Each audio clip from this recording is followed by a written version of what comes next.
On September the 28th, 2016, a popular brothel in Nigeria called 50/50 was purportedly plagued by a violent spirit that killed 2 people and left 6 others unconscious. According to local reports, terrified residents ran from the building around 8 AM, screaming "Ghost! Ghost! Ghost!" 2 bodies, 1 male, 1 female, were recovered by police from the building. The 6 others who were found unconscious included the manager of the brothel. The unconscious were all found in different rooms from each other. Later, some of the survivors would claim that they had been attacked by invisible hands. One of the women who survived revealed in a later interview that she had no idea how she ended up in hospital. Speaking to the New Telegraph, she said, "Honestly, I cannot remember what happened. All I can tell you is that I slept in my room as usual. I was alone that night. Then I saw myself here in the hospital." She asserted that she was not under the influence of alcohol on the night of the incident. Just a few weeks before the ghostly attack, several prostitutes who had stayed at the brothel were forced to leave after being hit by unseen hands, which had left one of the women unconscious. Prior to that, there had been reports of beds lifting into the air by a malevolent entity. According to Nigeria's Daily Sun newspaper, local people attribute the violent happenings at the brothel to renovation work that was carried out on the land. With such a growing history of spiritual attacks, this may not be the last time that 50/50 receives a visit from the other side.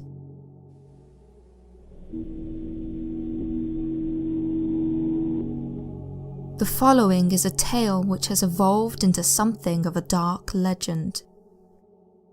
From the late 1930s to the 1950s, a small town in Kentucky was allegedly plagued by the malicious spirit of Carl Pruitt. He had died in June of 1938.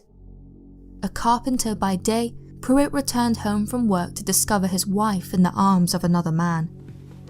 Upon discovering her infidelity, in a moment of rage, Pruitt grabbed a nearby chain and wrung his wife's neck with it until she lay dead on the ground. Instantly remorseful, Pruitt committed suicide. The family refused to allow him to be buried next to his slain wife, so he was buried alone and disgraced in the town next to where he had lived. From there began a series of horrific deaths that could only be linked back to Carl's curse. One day, a visitor to his grave noticed peculiar circular shadows forming on the surface of the headstone. It looked like a chain was etched into the stone. Before too long, Pruitt's gravesite attracted many with a morbid sense of curiosity. One young boy by the name of James Collins decided to test these strange shadows by throwing a few rocks at the tombstone. On his way home, the unfortunate child slipped from his bike and by some incredible circumstance became tangled in its chain and was strangled to death. The boy's mother was distraught. In a fit of anger and despair, she destroyed Pruitt's tombstone with an axe. Soon afterwards, she was found dead. The clothing line she was using to dry her clothes wound tightly around her neck. Days later, the tombstone was discovered wholly intact, in spite of the damage inflicted upon it by both James and his mother. After this tragedy, at least 2 more people found themselves the victim of Pruitt's ghostly vengeance. One, a farmer, would be found with the reins of his horse-drawn carriage around his neck after taking a few pistol shots at the tombstone. The other, a police officer, died after taking photographs of the gravesite. He had supposedly joked about the ghost and his curse. On the drive home from the cemetery, he crashed his car into a fence. The metal chain which linked 2 of the posts together all but decapitated the officer. It was not until the 1950s, when a strip mining company moved the cemetery and all of the bodies to an undisclosed location, that Carl Pruitt's spirit finally stopped killing.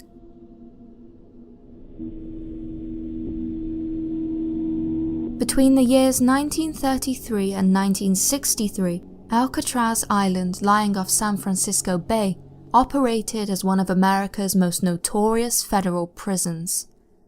Its conditions were so dreadful that it received the appellation Hellcatraz, the nightmarish reality of all who were unfortunate or guilty enough to have served their time there. The guards selected to work the prison were considered Iron Men by the warden and were known for their cruelty. Beatings were a regular occurrence. Anything, even something as minor as speaking at the wrong time, would result in brutality. Yet their most terrifying device of torture was the hole. This was a cell that lacked most amenities, even light. Prisoners would be thrown inside and left in complete isolation for days at a time. According to some prisoners, however, there lived a darkness in that cell that went beyond sensory deprivation. The hole was believed to be plagued by malicious spirits. One of these phantoms was particularly notorious. It was known as the Thing. In 1940, one prisoner was locked in the hole for the night. It is reported that all throughout the evening his screams were heard by everyone in the prison. However, there was something different about his cries. These were not the usual sounds of a man in solitary confinement. He yelled, wailed, shrieked as though in agony. He cried out that something with red glowing eyes was with him in the hole. The guards purposefully ignored him. The following morning, they found his dead body. His death-laden eyes bulged out from his head. Fear was etched across his bloated purple face. His neck was lined with strange bruising marks.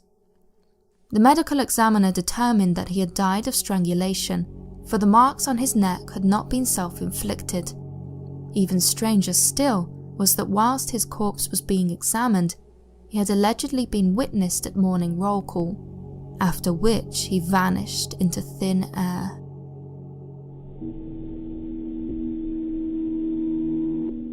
In early 2013, the town of Thasawang in Thailand reported to have been tormented by a vicious spirit.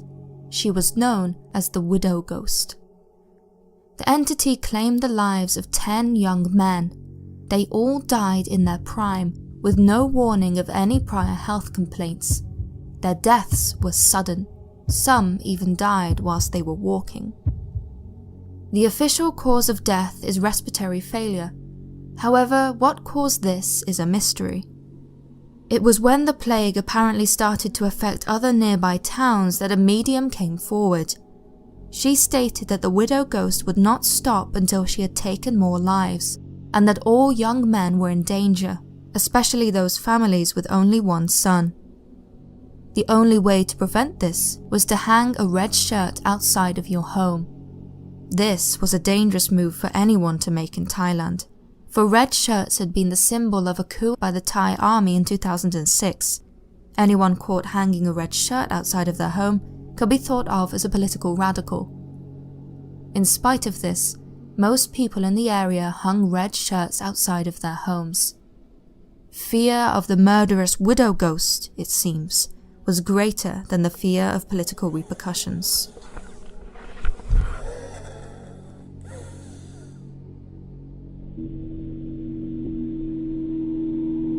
Gaurav Tiwari was one of India's foremost paranormal investigators. Having entered the field after sharing a house with a poltergeist whilst training to be a commercial pilot in America, Tiwari was revered for his scientific method and his efforts at educating people about paranormal awareness. His interest and ability eventually led him to found the Indian Paranormal Society. On the 7th of July 2016, Tiwari would conduct his last ever paranormal investigation. Just a few hours after returning from an allegedly haunted house, he passed away. Tiwari's death has been shrouded in mystery ever since his body was discovered with a thin black line around his neck. The initial official explanation was suicide, yet without a plausible motive and a concurring medical report, the case was reclassified as a homicide. Certainly, in suicide cases where death is by hanging, the trachea invariably ruptures. In the case of Tiwari, the black line around his neck had done no such damage. In the months that have followed his sudden death, some have speculated that a vengeful spirit attacked and killed Tiwari. What makes this case all the more mysterious is that, according to the Times of India, Tiwari had confided in his wife only a month prior to his death that a negative force was pulling him towards it. Gaurav Tiwari believed that most paranormal experiences are psychological, but that there is around 1 or 2% that is genuine. Could he have found out that he was all too right, and in doing so, have discovered that some paranormal forces have the power to cause us real harm, or even kill us? If you enjoyed this video, then why not click here or in the description below to watch something else paranormal?